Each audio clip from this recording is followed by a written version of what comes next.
2026-এর April মাসের গরমের শুরুতে এবছর প্রথম ভারী বৃষ্টি হচ্ছে আর সঙ্গে শিলাবৃষ্টি হচ্ছে।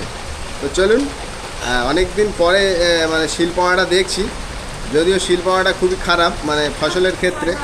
এখন মাঠে তো ধান বের হচ্ছে, তো যাই হোক যেটা হচ্ছে সেটা তো আটকানোর ক্ষমতা আমাদের নেই। তো চলুন একটু ছাদে উঠে একটু শিলপোয়াটা দেখে আসি।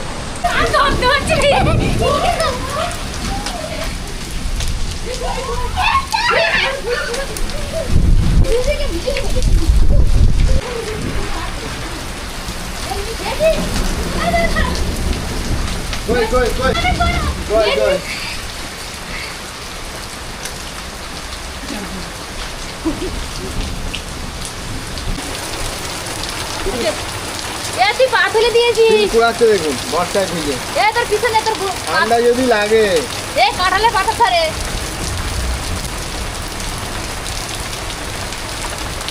এই বর্ষায় ভিজে এগুলো কি হচ্ছে?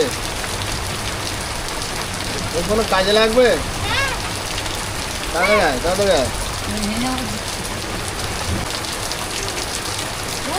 কত বড় পড়েছে, ওই যে দেখো দেখি ওইটা কত বড় বড়।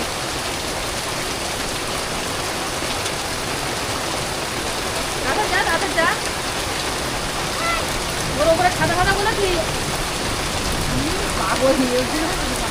কিন্তু একদম ধান পুরো মানে বেরিয়ে গেছে। আর এই সময় শিল পাওয়াটা খুবই ক্ষতিকর, কিছু করার নেই।